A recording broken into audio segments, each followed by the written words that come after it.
starts now. And thank you for joining us here at the First Alert Desk on Atlanta News First Plus. I am Maria Moreau, and it is the news we've been waiting for weeks to report to you. The government shutdown finally ending. Many federal organizations and agencies beginning to go through their plans of reopening. And we, of course, are following that and bringing you the latest as this all unravels and unfolds.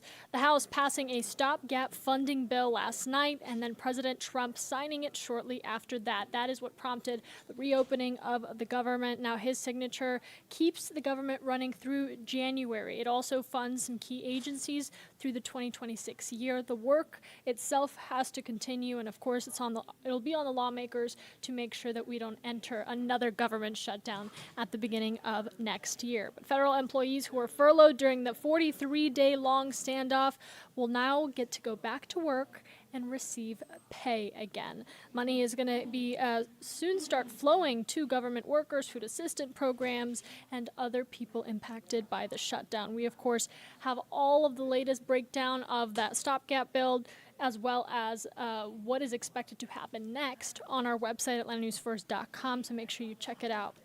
And the deal to reopen the government also guarantees federal workers being paid, including those at the airport. Atlanta News First Neamani Watson went back to Hartsfield-Jackson Atlanta International Airport with a look at how travel is going.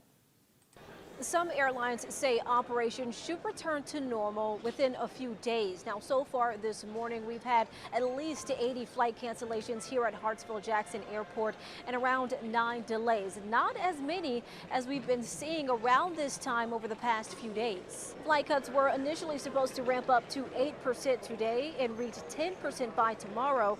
But yesterday, Transportation Secretary Sean Duffy and the FAA said flight reductions will stay frozen at 6% because air traffic control staffing is improving. Airlines have been reducing flights since last Friday due to the shortages, causing a lot of headache for travelers. Atlanta-based Delta has had more than 2,000 cancellations since the FAA order was issued. Travelers say they are relieved about the government reopening and things returning to normal soon. Everyone needs their job, everybody needs their money. Holidays are coming, families are in need. I mean, don't tell me how much money this is costing the American people, the American government.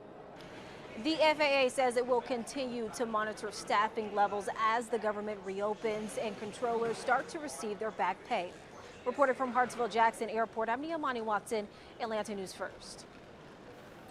I know a lot of you are looking closely at those holiday dates, making sure your travel is good to go. So this is good news for all of those who have trips that are coming up soon.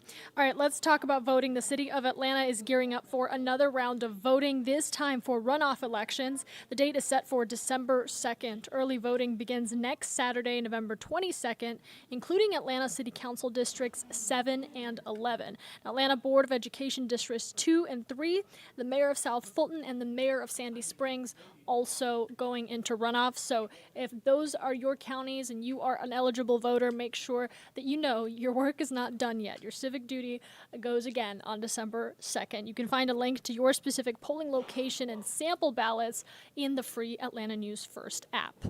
And this story out of Tucker that we're continuing to follow, let me know what you think. Early support for a plan to punish drivers who hog up precious parking spaces is in place for the town of Tucker. The town considering what would be a fine of $75 to drivers if they stay in a parking space for more than 4 hours. Is that reasonable? $75 for 4 hours? The proposal would apply to the 70 parking spots, specifically on Main Street. Tucker is not that big, guys. So it runs from Lawrenceville Highway to La Vista Road. There are still questions about the proposal, including how would it be enforced. Atlanta News First, of course, spoke with some of the city leaders that are supportive of this proposition, and of course many discussions still underway ahead of the vote, including with Tucker residents. So if you are somebody who lives in Tucker, you want to make your voice heard, that is on the table and still being considered.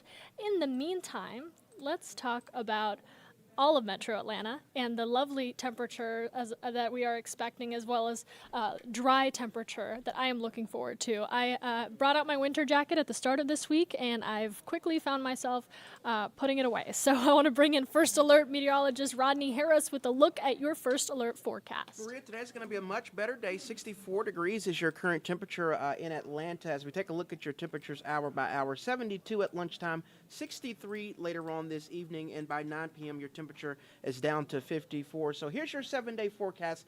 It's smooth sailing over the next 7 days. We'll stay in the 70s every single day. Chilly in the mornings. Really no good chance of rain. Our next best chance of rain is on Tuesday. That coverage is at about 20% as a front moves through. It's a fairly weak front, so at this point the rain chances aren't high, no first alerts or anything like that.